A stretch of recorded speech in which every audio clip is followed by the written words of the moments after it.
찬기파랑가, 찬기파랑가 이렇게 끊어서 외워주시는 게 더 좋겠죠. 찬, 예찬합니다. 기파랑이라고 하는 화랑을 가, 노래, 근데 글의 종류는 향가, 기파랑이를 예찬한 향가, 노래 이런 뜻이고 충담사, 스님이시고요. 한번 살펴봅시다. 이 작품은 신라의 충담사가 화랑이었던 기파랑의 높은 인격을 사모하여 모은 19채 향가로 기파랑의 높은 인격을 사모했다. 열구로 쓰여져 있는 향가, 그러니까 향가라는 이름이 붙는 순간 신라였구나 확인하시면 되고, 기파랑의 인물됨을 자연물에 비유하여 찬양하고 있다. 찬이라 그랬잖아요. 중세 전기의 가장 대표적인 글의 갈래인 향가는 네모 우리말 노래를 한자의 소리와 뜻을 빌려 표기하는 향찰로 기록했습니다. 오, 향찰이라는 건 한자의 소리와 뜻을 빌려서 표기하는 거구나. 소리를 빌려서 이야기를 하면 음을 빌렸다, 음차. 뜻을 빌렸다라고 이야기하면 훈차. 근데 이 정도까지 알아주면 너무 좋지. 음차는 형식 형태소. 그러니까 조사나 어미 같은 애들. 형식 형태소를 표기할 때는 음차. 조사, 어미 등. 훈차는 실질 형태소. 뜻이 있는 아이들. 실질 형태소. 실질 형태소에는 대표적인 걸로 뭐 있을까? 체연. 동사, 형용사에 변하지 않는 부분, 간, 요런 애들을 훈차, 훈. 실질 형태소, 체연과 어간에 대해서 이야기해준다. 구에 따라서 4구체, 8구체, 19체가 있는데 19체 향가가 가장 발전된 형식입니다. 그리고 19체 향가는 다른 말로 사뇌가라는 말을 써주기도 합니다. 이러한 향가의 일반적인 특성을 이해하고 시조로 이어지는 형식상의 전통이 어떻게 계승되는지 살펴봅시다. 오, 충격적인 말인데 향가는 어디로 이어진다? 형식이 시조로 이어집니다. 시조의 일반적인 형식으로 이어질 거다. 무슨 얘기를 할 거냐? 3단 구성으로 되어 있다. 맨 마지막 두 줄을 낙구라고 하거든요. 낙구의 시작을 감탄사로 합니다. 시조도 3단 구성으로 되어 있고요. 초장, 중장, 종장. 종장은 또 감탄사로 시작을 하는 애들이 많이 있지. 밑에 나와 있는 작가 속의 충담사. 신라시대 경덕왕 때 뭐 이런 것을 실었고요. 어쩌고 저쩌고. 됐어. 밑에 확인합시다. 작품 개괄, 19채 향가, 추모적이야. 기파랑이 이미 죽었거든요. 서정적, 자신의 기파랑이에 대한 마음을 풀어냅니다. 예찬하고 있죠. 예찬할 때 뭐라고 어떻게 예찬한다고? 자연물에 비유해서 예찬해준다. 제재는 기파랑의 모습과 인격에 대해서 이야기해주고요.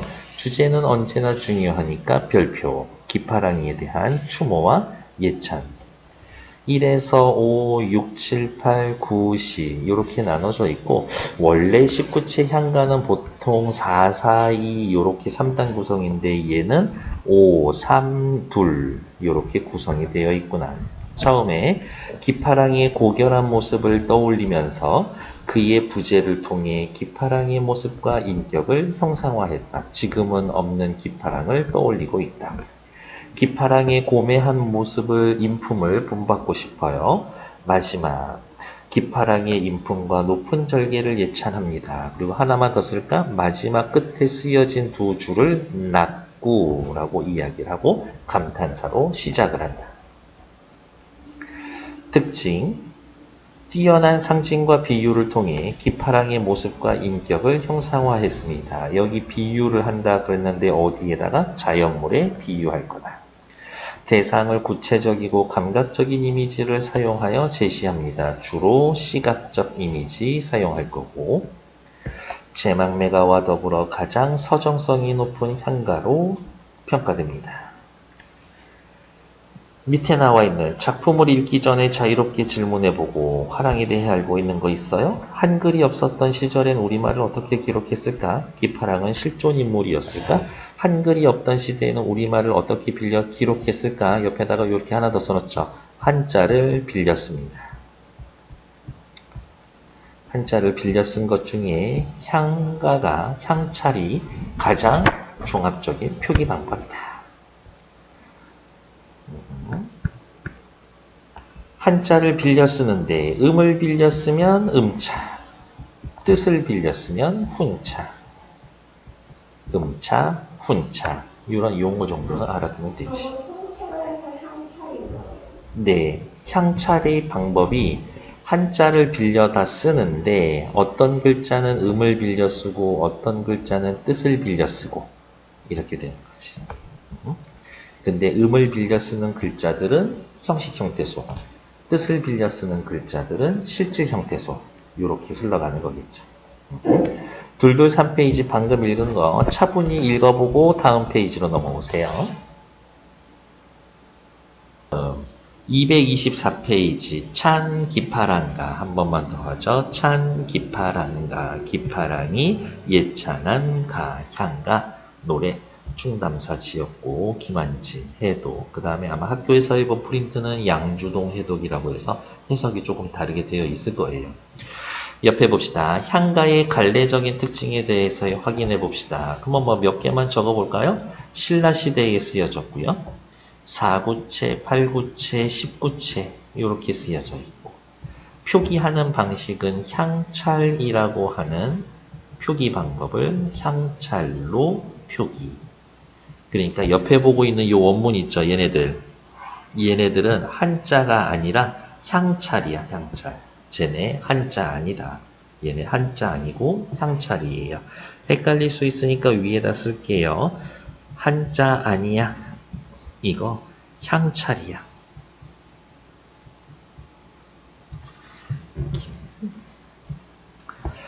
보통은 3단 구성으로 되어 있고요. 세 번째, 낙구는 항상 감탄사로 시작을 한다. 이 정도 확인해 놓으면 형식상 특징은 뭐 다 되는 거지.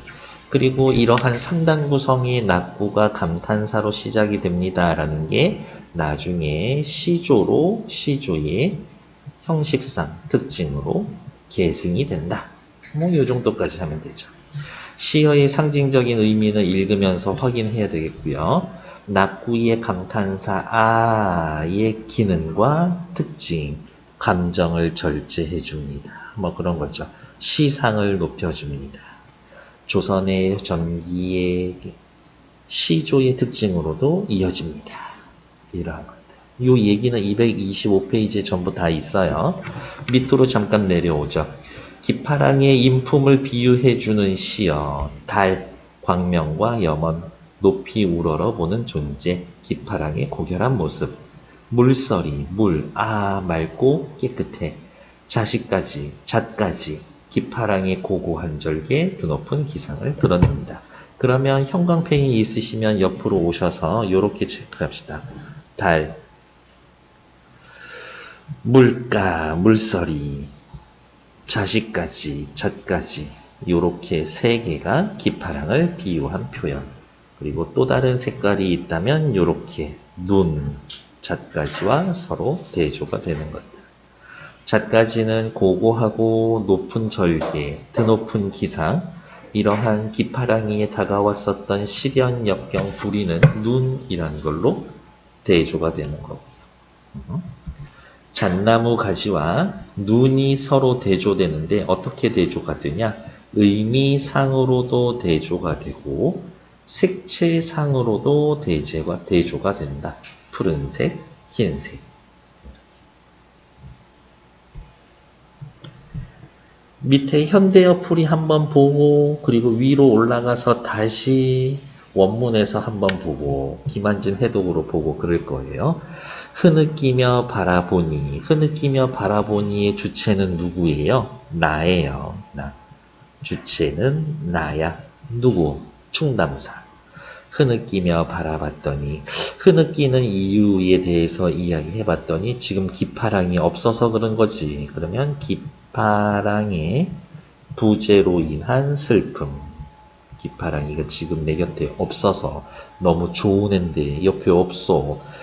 흐느끼며 바라보니 이슬을 밝힌 달이, 이 달은 누구였어요? 기파랑이었었죠. 옆에 이미 다 나와 있으니까 광명, 영원, 높이 우러러보는 존재. 다른 말로 이야기하면 기파랑이의 고매한 인품 정도만 하죠.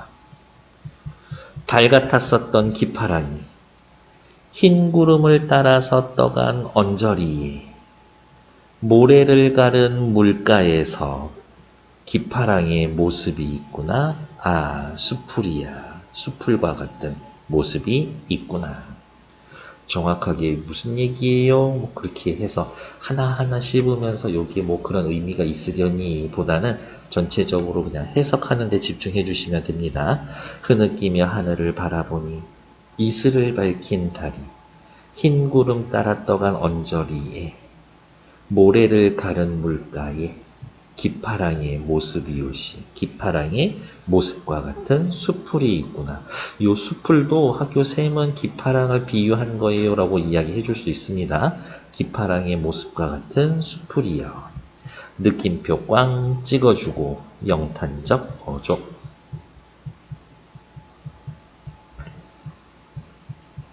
기파랑이를 물에다 비유했죠? 왜 맑고 깨끗하니까. 이론의 자갈벌에서, 이론의 자갈벌이라고 하면 누구? 이 시를 이야기하고 있는 화자의 현재 위치. 이론의 자갈벌에서 낭이 지니고 있던 그 마음의 끝을 따르고 싶구나. 기파랑의 인품을 본받고 싶어요. 낭이 지니던 마음의 그 끝을 따르고 있다. 기파랑의 인품을 본받고 싶다. 아, 감탄사로 시작하죠. 그리고 옆에다가 이렇게 할까? 맨 끝에 두 줄을 묶어서 뭐라고 한다고? 낙구. 낙구는 항상 감탄사로 시작을 합니다. 감탄사로 시작을 해서 시상을 높여주고 시상의 정서를 높여주고 이제 내가 마무리할 거거든 이라고 하면서 시상을 압축해 줍니다. 이러한 표현을 쓸 수도 있고요. 그리고 이러한 감탄사가 나중에 시조의 어디 맨 마지막 줄 뭐라 그래요? 종장. 종장 첫 구의 감탄사로 이어집니다. 잣나무 가지 높아 눈이라도 덮지 못할 곡갈이여. 곡갈이라고 하면은 뭐 화랑이 우두머리 이렇게 표현할 수도 있고요. 잣나무 윗가지를 곡갈이라고도 표현을 합니다. 곡갈 1번 잣나무 윗가지.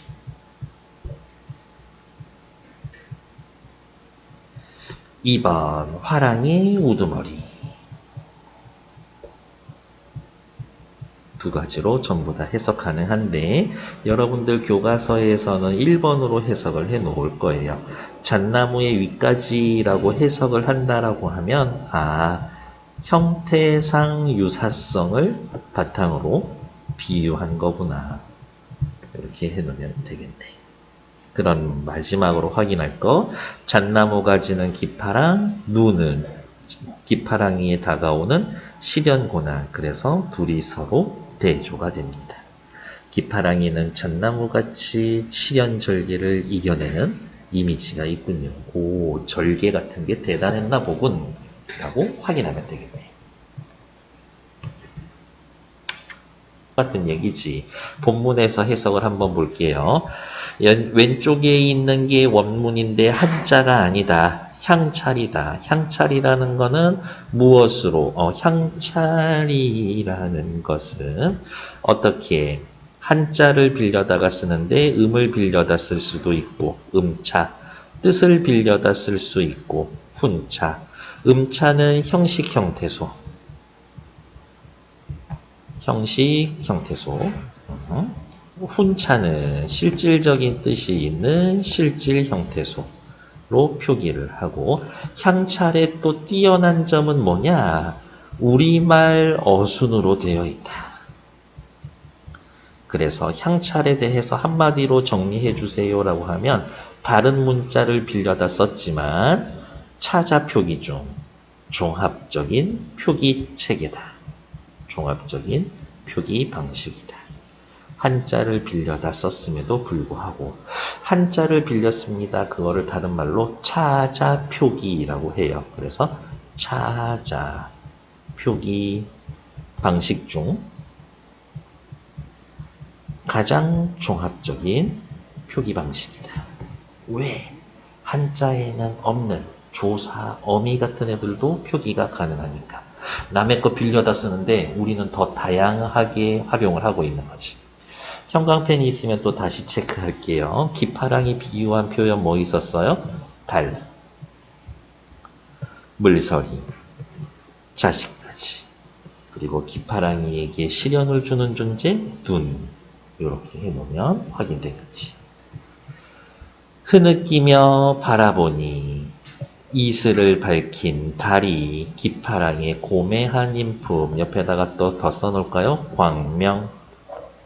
다른 사람의 소원도 잘 들어주고 너한테 뭔가 요청하고 애원하면 다 들어줄 것 같아. 염원. 광명, 염원. 우러러 볼 수가 있습니다. 흰 구름 쫓아 따라서 떠간 언저리에 모래를 가른 물가에 물가 일단 해석은 뭐라고 할 거예요? 물가 기파랑이 어떠한 모습을 비유해 준 것이다? 맑고 깨끗한 모습을 비유해 줍니다. 기파랑이 즈이올씨 모습과 같은 수풀이야. 수풀이 있구나. 꽝. 아까 말씀드린 것처럼 요 수풀까지 기파랑이라고 이야기해 주실 수 있다. 그거는 이제 선생님 보시는 대로 다르니까. 일호나릿, 일호내 제벅에 자갈밭에서 누가 있어요? 화자가 있는 건가?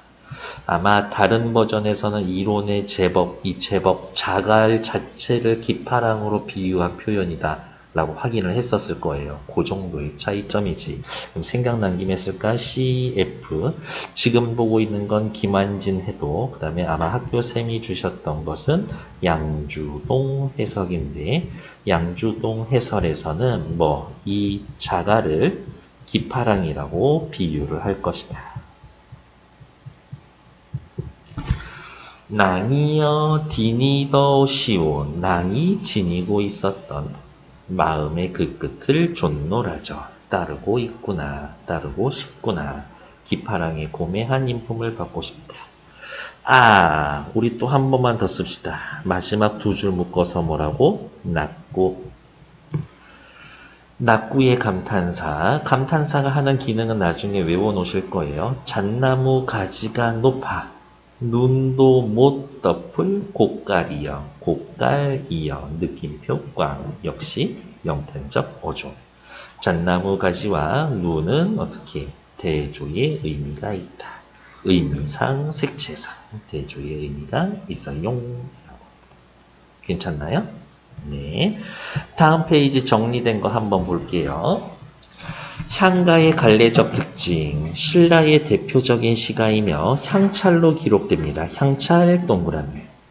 8에서 10세기 무렵 활발하게 창작 소통이 됩니다. 그러니까 신라와 고려 초기까지도 쓰여진 거다.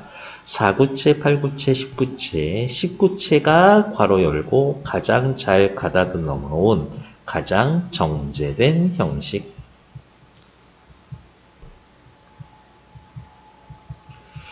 이러한 옛날 노래 왜 배워야 되나요? 한 20세, 12세기니까 한 1200년 전 노래인데 왜 배워야 되나요? 민요의 바탕을 잔 작품에서 개인 창작의 서정시까지 일단 성격이 다양하고요. 민요의 바탕을 둔 건 주로 4구체, 애들 부르는 것처럼. 승려, 화랑 등 지식인계측이 대체로 향유했습니다. 왜 그랬을까? 아무리 향가, 향찰이라고 해서 한자는 아니지만 그래도 한자의 음과 뜻을 빌려야 해서 한자라는 걸 알기는 알아야 되니까 한자를 알아야 하니까. 그래서 어쨌든 지식인 계층들이 쓸 수밖에 없었다. 시어의 상징적인 의미, 잣나무 가지는 고난과 격경에 굴하지 않는 존재, 기파랑의 높은 절개, 눈과 대립되는 이미지, 눈은 장애물, 시련, 역경, 부정한 세력들을 의미하고 요렇게 둘이 서로 삿대질 해놓은 다음에 색채 대비, 시각 대비, 의미상의 대비를 이루고 있다. 그럼으로써 기파랑의 절개를 강조해 줍니다. 여러분 교과서에서는 3번을 조금 많이 강조하고 있죠. 3번 따로 별표. 낙구의 감탄사 아야의 기능과 특징. 19채 향가의 구행의 첫 부분에 감탄사 아야가 들어갑니다. 낙구는 위에다가 써놔야 되겠네. 구, 십행 두 개를 묶어서 낙구라고 한다. 기능. 정서를 높여주고요. 시상을 압축해주고 시상을 압축해서 끝나니까 구조상 완결성. 아, 이거 누가 봐도 이 시 끝났구나 생각하게 해주지. 의의, 조선 전기의 시조, 종장의 쳤구나, 가사에도 낙구가 나타나고요. 한국 문학의 형식적 특징이 계승되는 겁니다. 야, 노래라면 마지막에 감탄사로 시작하면서 마무리 지어줘야지 라고 얘기를 해주는 거겠네요. 됐을까? 네.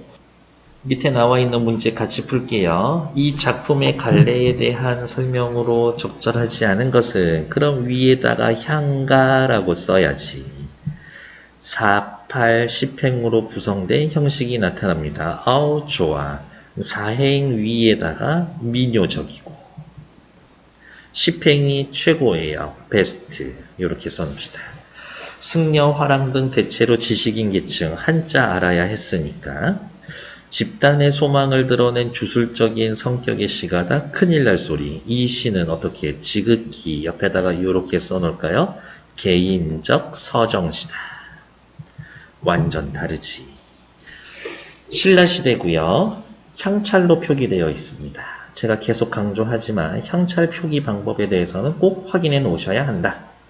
19채 향가의 경우 구행의 첫머리 두 글자로 줄이자 낙구를 통해 시상을 집약합니다. 아우 좋아. 시상을 집약합니다. 시상을 압축합니다. 그리고 이러한 19예를 통해서 이러한 것이 시조나 가사로 이어집니다. 시조나 가사의 형식적 특성을 보여줍니다. 특성이 계승되어요. 이렇게 이야기해놔도 되지. 위로 올라오죠. 그렇지. 대놓고 향찰 표기 하나만 가지고도 이야기해놓죠. 이 글의 표기 방식 위에다가 또 써놔야 되겠네. 향찰. 향찰이라는 거의 표기 방식에 대해서 알려봅시다. 1번 중국의 한문과 운용 방식이 달랐다. 그렇지. 다르지. 그러면 옆에다가 이렇게 써놓을까요? 우리 조상님이 어찌나 창조적이셨는지. 한자의 음과 뜻을 별도로 차용했다. 음을 빌리는 글자 따로 있고 뜻을 빌리는 글자 따로 있었다. 괜찮지. 한자를 빌려서 요게 중요하죠. 우리말 어순에 맞게 표기했다. 외래 문화를 그대로 수용하는 아니지. 창조적으로 수용하는 조상님들의 개방적인 이라기보다는 주체적 자세를 알 수가 있다. 우리가 어쩔 수 없어서 우리 문자가 없어서 너네 걸 빌려 쓰기는 하지만 그래도 곧이곧대로 니네가 쓰던 식으로 쓰지 않겠다. 우리 문자가 없던 시절에 시가 작품이 우리말로 어떻게 불렸는지 짐작하게 해준다. 오케이, 너무 좋아. 밑으로 내려오셔서 기역의 의미로 가장 적절한 것은 기역은 뭐예요? 달이에요. 달의 의미로 가장 적절한 것. 정답은 1번. 2번 기파랑이 겪은 시련과 고난은 눈이죠. 기파랑과 제외하겠다라는 소망 자체가 별로 없고 기파랑을 따라가고 싶은 의지는 한둘 셋넷 5, 6, 6에서부터 8행 정도까지 나와 있고 기파랑과 화자 사이의 물리적 거리는 또 없지. 그래서 답은 정확히 1번. 밑으로 와서 요 페이지 마지막 문제. 이 글에 드러난 화자의 태도와 가장 유사한 것은 뭐예요? 예찬이지. 예찬. 혹은 깃파랑이에 대한 그리움. 혹은 죽은 깃파랑이에 대한 추모. 이런 건데 아마 답은 2번 예찬. 오, 너 진짜 멋지다. 예찬 찾으러 가시면 되겠지. 이조년의 요거, 얘는, 이 시조는 제목도 따로, 별칭이 따로 있어. 다정가라고 하는 게 있어요. 얘는 대놓고 말씀을 드릴게요. 요 시의 주제는, 봄날, 밤에, 슬픈 마음, 애상감. 요게 주제예요. 시조는 따로 공부하는 게 아니라 나올 때마다 외워두는 겁니다. 이화에 백꽃이 피어 있고 월백하고 하얀 달이 뜨고 은하수는 삼경일 때, 은하수는 깊은 밤일 때 이런 뜻이고요. 어렵게 생각하지 맙시다. 이렇게 묶어놓아서 그냥 쉽게 하면 봄날 깊은 밤에 요 정도의 뉘앙스가 있네요. 일지춘심, 나뭇가지 하나에 불어오는 봄의 마음. 해석은 길어도 써보기는 할게요. 나뭇가지 하나에 불어오는 봄의 마음. 나뭇가지 하나에 불어오는 봄의 마음을 자규 소쩍새. 네가 그것을 알겠냐만. 다정도 병인 양 하여 다정도 병인 것 같아서 잠 못 들어 하노라. 오늘 봄날 밤인데, 깊어지는 밤인데 왠지 마음이 싱숭생숭하네. 아, 잠이 안 오네. 요 정도의 느낌 되셨을까? 네. 어쨌든 예찬 이런 거 없고요. 탈락. 이정보의 국화야 너는 어찌하여 3월 동풍 봄바람 다 보내고 봄바람. 요것만 할 거니까 조금 키워볼까? 훨씬 낫구만. 국화야 너는 어찌하여 봄바람 다 지내고. 국화를 보고 너라고 비유해주고 있죠? 사람처럼 이름 부르고 있네? 의인법 쓰였지. 소쩍새. 쏙쪽 울고 있는데 너 왜 그렇게 서글프게 울고 있어? 이런 거지. 국화야 너는 어찌하여 3월 동풍 따뜻한 봄바람 다 지내고 나뭇잎이 떨어지고 한천, 하늘은 차가울 때. 그래서 낙목 한천이면 가을이에요. 나뭇잎알이 떨어지고 하늘이 차가워질 때. 너 혼자 피었는다. 너 혼자 피어있느냐. 아마도 오상고절, 서리를 이기는 외로운 절개. 서리에 맞서는 외로운 절개는 너뿐인가 하노라. 느낌표 꽝. 국화는 설이라고 어디가 있냐? 오상고절, 추운 계절, 서리를 이겨내는 절개를 지닌 놈이구나. 너 완전 멋있다. 정답 2번. 국화 예찬. 봄바람에 피는 대신 추운 가을에 피면서 서리와 싸우는 너 정말 멋지다. 이거죠. 세 번째 500년 도읍지를, 얘는 또 대놓고 시조 주제를 말씀을 드리면 네 글자만 딱 쓸게요. 맥수지탄. 맥수지탄은 무슨 뜻이에요? 나라가 망해서 슬퍼요. 나라 망해서 슬퍼. 나라 망해서 탄식합니다. 요게 주제네요. 그러면 길제는 어떤 나라가 망했을 때 썼을까? 고려가 망해서 슬퍼서 쓴 시입니다. 500년 도읍지 고려 수도의 개성을 필마, 말 한 피를 타고 돌아드니. 필마면 그냥 나 홀로라고 해도 됩니다. 나 홀로 돌아갔더니 산천, 자연은 의구하되 그대로인데. 인걸, 인재, 사람은 간대없다. 가만히 살펴봤더니 자연은 그대로인데 인재는 간대없다. 요렇게 끊어놓은 요 부분이 대꾸죠. 의미상 대조되지. 자연은 그대로인데 사람은 가버렸으니까. 어즈버, 태평연월이 태평스러웠던 시절 고려 500년이 꿈이런가 하노라. 꿈처럼 한순간처럼 사라져버렸구나. 오, 여기에는 또 필기할 게 따로 있네요. 뭐, 어즈버, 감탄사죠. 바로 이 감탄사가 어디에서 온 것이다? 주장이긴 하지만 향가에서 온 거다. 향가의 형식적 특징이 이어져 있구나. 그래서 지금 이 500년 도읍지 이 시조가 227페이지에 나와 있는 거예요. 그때 가서 또 한 번 더 합시다.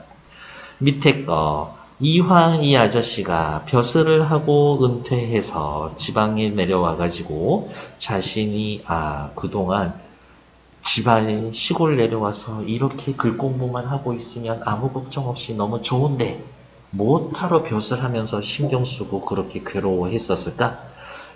다시는 벼슬 하러 가지 말아야지 라는 생각입니다.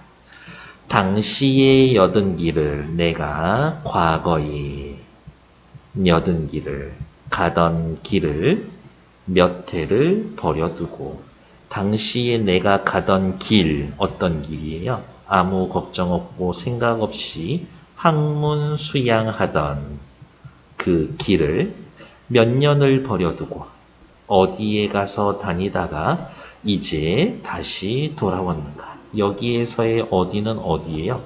정치했었던 정기, 관리로서 일을 했었던 관기. 한양이지, 한양. 한양에서 왜 벼슬 하다 이제 돌아왔을까? 이제야 어떻게 지금 내 고향으로 돌아오나니 면대, 딴데, 다른데 마음 마로리, 마음 먹지 말으리. 다른데 마음 먹지 말아야겠다. 여기에서의 딴 데는 어디예요? 역시 얘도 정치하는 속세 이야기하는 거지. 나 이제 벼슬 안 할 거야. 그냥 집에 내려와서 공부만 할 거야. 이거지. 5번은요. 정몽주가 누구에게 한 이야기예요? 이방원이. 조선 3대왕 태종 이방원. 이방원이 정몽주한테 선주교를 마주두고 이야기를 했지. 이런들 어떠하리 저런들 어떠하리 만수산 드렁치기 얽혀진들 어떠하리 우리도 이같이 하여 100년을 누리리라. 야 됐고 그냥 우리 같이 살자. 너 조선으로 넘어와 라고 했더니 정몽주가 이렇게 얘기를 해줬죠. 이 몸이 죽어 100번 고쳐 다시 죽어. 백골이 진토되어 내 뼈가 진토 흙이 되어 넋이라도 있고 없고 내 영혼이 있던지 말던지 님 향한 일편단심이야. 여기에서의 님은 누구겠어? 고려왕조죠. 고려왕조를 향한 일편단심이 가실 줄이 있으랴 갈 줄 있겠는가? 사라질 리 있겠는가? 난 죽어도 고려 충신으로 죽을 것이다. 그래서 여기에서 누구야? 철퇴 맞고 죽죠? 일편단심이 이 시조의 주제네.